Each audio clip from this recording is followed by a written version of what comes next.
In this comparative study, I will be analyzing two prominent psychological thrillers in their respective countries. One of them is called Silence of the Lambs, directed by Jonathan Demme and produced in the United States, and the other is called The Body or El Cuerpo, directed by Oriol Paulo and produced in Spain. The Silence of the Lambs fits into other filmographies directed by Jonathan Demme in the sense that it involves various characters looking directly into the camera during crucial moments. In the movie Rachel Getting Married, Demme adopted the same style with a documentary technique of filmmaking. El Cuerpo fits the classic Hitchcock style of thriller movies, as there are lots of darkness and confusion for the watcher to see, as he did with the movie Julia's Eyes and many more mystery-twisted movies directed by Oriol. Both movies have intensified plots that keep the viewer gripped until the very end. In Silence of the Lambs, Clarence Starling, the main character and the top student at FBI's training academy, is wanted by Jack Crawford to interview Dr. Hannibal Lecter, a very brilliant psychiatrist but also a violent psychopath, who is in prison because of violent acts of cannibalism and murder. Crawford believes that he might have insight into the case, and that Starling, being the attractive young woman she is, will just be the bait to draw him out. In The Body or El Cuerpo, the movie follows the same thematic twist in its plot. In the movie, a man kills a woman and her body is put into a morgue for rest. When the body goes missing, the husband starts to get calls for questioning and starts to receive messages beyond just the grave of his wife's death, furthering the psychological twist of the film. In Silence of the Lambs, there are a lot of socio-cultural influences that affect how the movie was made. During the 1990s, there was a lot of sexual progressions in highlighting certain gender roles, especially women and their sexuality, and this is especially evident in this movie, as Demme uses Clarice's beauty as a tool for solving a case. Geographically, there are lots of counter-revolt movements happening during this time regarding social issues for minorities, so by including a woman as the main actress and defying the stereotypical gender of an FBI agent, this further enhances the social movements in America at the time. In The Body, there were similar social revolts happening at the same time surrounding unemployment, leading to high depression levels, causing there to be various protests around the country of Spain. This depression can be highlighted in the movie's main scenes, as there are lots of instances of lying, divorce, and deceit that are products of depression. Because of the different socio-cultural contexts these films, and the obvious fact that they are from different countries, I decided to analyze how and with what effect are specific film elements used within psychological thrillers and how they differ according to different cultural contexts. A psychological thriller is a thriller story which emphasizes the psychology of its characters and their unstable emotional states. One of the key tenets of psychological thrillers is the unreliability of the plot, which is present in both movies. In Silence of the Lambs, there is a combination of scenes which display this. When Clarence is meeting Hannibal Lecter for the first time, there are a lot of techniques used to make her feel protected, while feeling slightly tense. A reverse angle shot is used to demonstrate how safe she is from the psychopath, as they are both on two different sides and living two contrasting lives. The fact that there is no sound as well adds uncertainty to what might happen, as the listeners feel like that with all the silence, there will be a jump scare or something startling. When Hannibal Lecter comes out of the darkness as well, he goes from dark lighting, soft lighting to hard lighting, illustrating a contrast to where he is supposed to belong. This sparks further unreliability for the viewer. Later on in the movie, the stretching of this unreliability is furthered and confirmed when Hannibal Lecter actually escapes when guard members are giving him food and he uses a key to lock them up, eating one of them alive. The extreme close-ups in this scene of Hannibal Lecter's face further illustrate Demme's face shots he uses with all his movies and adds further suspense. With the above angle shots, Hannibal yields more power than the police officers as he is eating their faces, illustrating the peak of unreliability that the viewers of this movie would have predicted. The very dramatic music added the moment he cuffs one of the police officers adds to the suspense and can be seen as a melody of unreliability for Hannibal Lecter throughout the movie.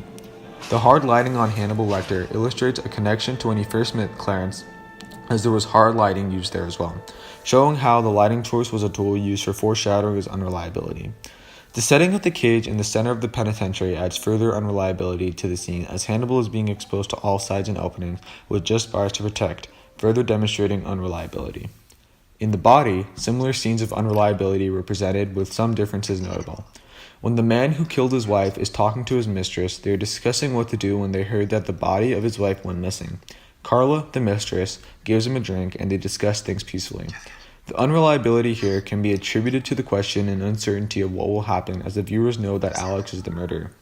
But the unreliability of this scene actually comes from the fact that Carla is actually going against Alex, which will be further explained later on. In this scene, there are similar techniques used to compare to when Clarence was talking to Hannibal in the jail cell.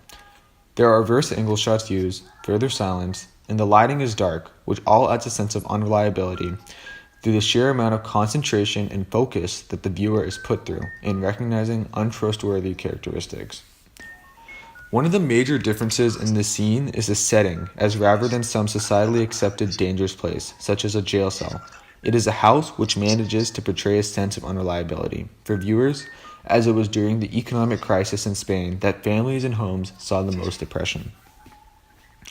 This scene's unreliability is confirmed in the form of a plot twist. When the investigator tells Alex at the end of the story that Carla is actually his daughter, and she was in on exposing Alex for killing his wife, describing how she tricked him was described by recounting scenes of the movie between Carla and Alex. When describing the scene where Carla and Alex were discussing in their house, the same angle shots were used, but this time there were pan shots from their conversations to the drinks that she was giving out. Inside this drink, there was a poison that would kill Alex, illustrating the unreliability of Carla's character in a scene where the viewers were originally gripped by the unreliability of Alex. The sound from silence to suspenseful music adds further realization just how unreliable everyone was in this movie, with the plot twist at the end.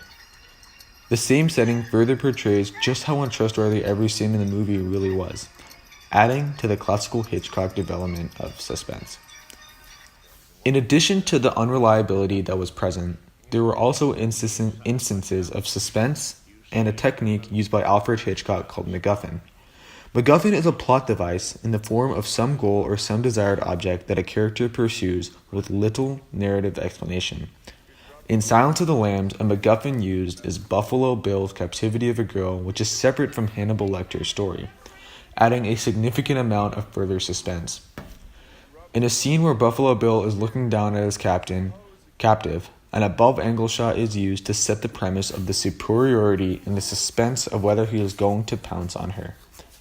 This highlights the sexuality seen in movies during this time period. The sound of the captive crying adds a contrasting emotional response, furthering the suspense and scariness of the situation. The soft lighting surrounding Buffalo Bill and the darkness surrounding the captive adds further suspense as the villain is in safety and the innocent is in danger. The setting of the well adds the idea of inhumanity as well, which adds a significant amount of more suspense.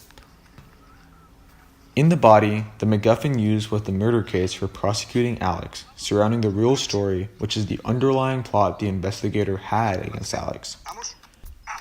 When running down the hill with his cuffs on, away from the investigator in an attempt to escape, this is a scene in which the MacGuffin plot is used, adding an additional suspense. A dolly or tracking shot was used to track the emotion and effort that Alex used when trying to escape, in addition to the investigator chasing him. This adds a significant amount of stress on the viewers, as there are only two possibilities, being that he gets caught or escapes his murder. This, being accompanied by suspenseful music, adds an emotional response in the viewers. The setting of a forest is similar to the Silence of the Lambs scene with the well, as there is isolation from what everyone can see or hear, making it ironically dramatic as the viewers know what is going on, but the other characters do not. Overall, although there are different socio-cultural contexts, these films have both directors inspired by Alfred Hitchcock's style of psychological thrillers and use similar techniques to achieve that, with the plot twist evident at the end of each of the movies, using uncertainty, suspense, and MacGuffin.